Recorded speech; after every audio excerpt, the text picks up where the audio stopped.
Oh boy, so if you know me well enough, you kind of know my own opinions already before even listening to these videos and hearing what I have to say. Because a lot of these ideas come across in other videos and we kind of revisit similar kind of ideas as we go throughout and we talk about 3 hockey topics a day.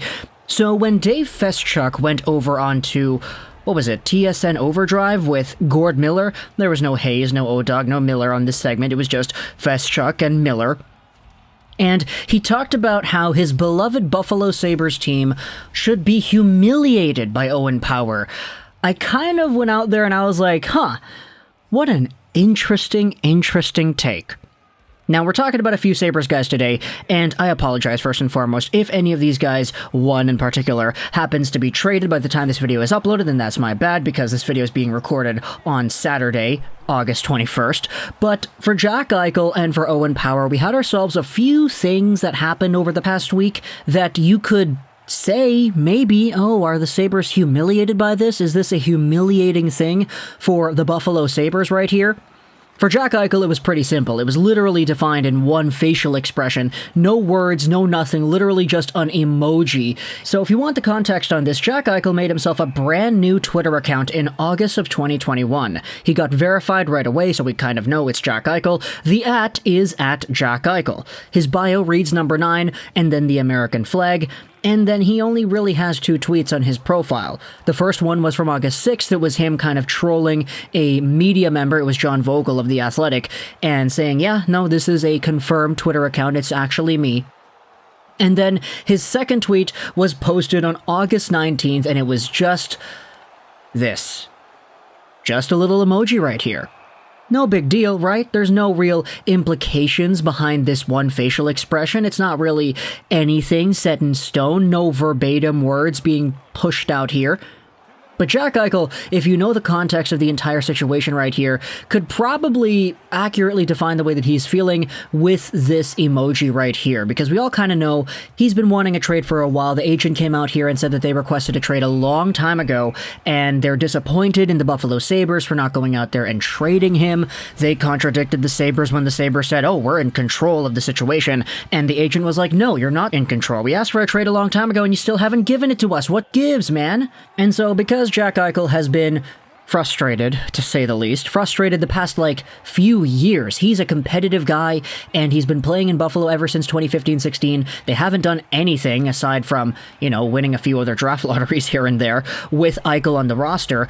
And Eichel is a guy who wants to win, and with this entire surgery thing coming out here as well, with the uncertainty with Buffalo's medical staff and how good they've been the past few years as well coming into the picture, it really paints a bigger kind of overarching idea as to whether or not Eichel really is just pissed off to be a member of the Sabres still. So that's kind of why this tweet popped off. I mean, you can see right here, 20k likes, and that's just one little emoji from one guy who happens to be one of the best young stars in the entire NHL today. So for Jack Eichel, I don't want to make it seem like this is playing into the humiliation aspect of it, but it certainly doesn't feel good. If I was a Buffalo Sabres fan right here, I don't know how I'd react to this, man, this is supposed to be your captain right here. Let's say the inevitable does happen, and he does get traded. Okay, what's he gonna say to the media about Buffalo then? What if the contrary happens instead? Okay, Eichel doesn't get traded. The Sabres management came out here and said, we're in control of the situation. We'd be fine if Eichel stuck around and he played with us next season because he's a good player. He's our captain, for crying out loud. Imagine if he does stick around. Are you going to get the same kind of attitude on the ice? Is there still going to be this kind of, bitter aftertaste with the relationship here, even if you're going to be forced to stick around with this guy because no other team, the Flames, the Rangers, the Wild, or the Kings, or the Ducks, or whatever, would be giving up a sufficient enough return? Sure, we're not really talking about anything new here with Jack Eichel being frustrated, but just having the words, not even the words, but the expression come out of his own social media page is indeed interesting. We didn't have this stuff back when Eric Lindros said he didn't want to play for Quebec. We didn't have this stuff when Mario Lemieux was making an entire debacle about playing for Pittsburgh being selected first overall. The social media world changes the entire landscape, and it honestly makes for a lot more interesting discussions now, because we have things like these coming about directly from the players themselves. I can tell you 110%, this tweet was not verified or anything by an agent or an advertising kind of company. He's not promoting a product, he's just expressing his frustration. It's like Phil Kessel sitting on the couch thinking I should be doing something really important right now, but I can't put my finger on what that should be. On to Owen Power, though. This is kind of the entire thing that had a lot of people talking about humiliation, as Dave Feschuk, the same day, August 19th, was on TSN Overdrive, and he said, "If I was the Buffalo Sabres, I would feel humiliated by Owen Power not coming over to my hockey team." And from Feschuk's point of view, he said that he feels that Owen Power is already ready for the NHL. He said he proved at the World Championships that he's ready for the best league in the world. And he said at the end of the video, if you watch the video, I'll leave a link in the description if you want to go ahead and consume that yourself.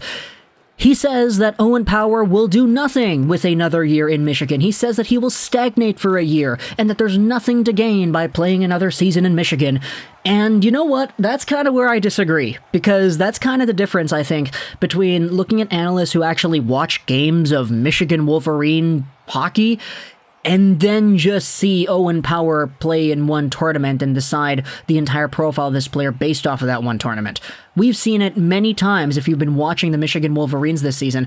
Owen Power was not the most consistent guy out there. This is kind of why I said in my video talking about Owen Power sticking around in Michigan that another year with the Wolverines to really just clamp down on everything that he was insecure about last year is a good thing. And to be fair, Gord Miller in the video, on the Overdrive video, says similar things, that if Power does not feel like he's ready, which he very clearly stated before the draft that he indeed felt, there is no problem with him saying, yeah, okay, I'm gonna go out there and I'm gonna sign my contract when I'm better. You're gonna have me for a little bit more retained time when I am a better hockey player than what I am now. It's not a slight onto the Buffalo Sabres, it's just Owen Power himself feeling like he could benefit from another year, which, come on, at the end of the day, would you rather have him playing in the Michigan system that's going to boast Johnson and Beniers as well, plus Luke Hughes, all the really good players that they had last year, plus a few more, on a team where they're going to dominate? Would you rather have that instead of playing on a bad Buffalo Sabres team that's going to get clamped in every night because they suck? This is just a brand new aspect as well. There are a lot of people before the draft lottery even, who are saying that Owen Power could have used an extra year in Michigan because he just wasn't that consistent nor developed to really proclaim an NHL caliber player right there, regardless of whichever team would have drafted first. So it's kind of interesting how the entire hockey scouting community pretty much ripped on this entire radio hit from Feschuk, saying, yeah, no, this is a good decision. This is what Tony Ferrari over here said. This is indeed a poor take. The fact that Feschuk also seems convinced that Power won't play at the World Juniors and that he won't develop at Michigan is truly remarkably ridiculous and ignorant. You draft players for ages 22 to 28, not 18 to 20. He will develop. That is what's best. And that's another aspect we didn't talk about either. Feschuk goes on and he says that he doesn't think Power's going to play at the World Juniors because he didn't play at the World Juniors last year. And it was kind of funny how that went about. I mean, Gord Miller was like, yeah, no, there were border problems, I think, which is why Power didn't play, because all the other Michigan guys played. It's just Power who didn't. He didn't crack that stacked Canadian squad. And Feschuk was saying that's a good reason to discredit the idea of him not playing in the NHL. Another one of these replies over here is one that I like, from Jonathan. As a Sabres fan, this is like the 287th most embarrassing thing about Buffalo right now. This is an awful take and a non-story. He 100% alluded to this move pre-draft. It makes perfect sense for the Sabres when they're in the middle of their rebuild, combined with Power's development, and nobody should be embarrassed by it. And, I mean, look, nobody really kind of needs my opinion, right? You kind of know where I'm coming from this. It's a good move, come on. It's okay. It's just tradition, you know? Let's say the Sabres drafted Owen Power like 5th overall. You wouldn't be saying any of the same things right here if that was the case. It's only because he's 1st overall, and because 1st overall picks, as I've been saying the past few weeks, months, maybe even years, they've been getting a little bit overhyped ever since Matthews and McDavid came in and became beasts. Jack Hughes and Alexis Lafreniere, a lot of these guys later on after the Matthews and McDavid drafts, have been showing us that not all the time do you see 1st overall picks who can come in and be point-per-game superstars. And sure, okay, I get it. It's been 15 years since the last 1st overall pick did not play in the NHL right away. But that's a trend that I think, honestly, with this year's draft specifically, is a pretty good one to go out there and change. I might not say the same thing for next year. Shane Wright is looking to be a beast, and Connor Bedard in 2023 is looking to be fantastic too. Aaron Kiviharju in 2024 looks to be very competent, so I'm not going to say anything about the next few years, but for this year specifically that a lot of people would consider to be a weaker draft compared to most, it's okay. It is fine, and we are mostly, don't want to say all, mostly because there are indeed people who hold the same opinion as Feschuk here. We are mostly excited to see Power go out there and dominate the Wolverines next season with that all-star prospect lineup instead of go out there and get absolutely walked in Buffalo for 82 games next year. Talk to me in the comments what you think about Jack Eichel and the emoji tweet, as well as the entire Owen Power embarrassment situation. I hope you enjoyed this video. Josh Wilson, 9, and bye.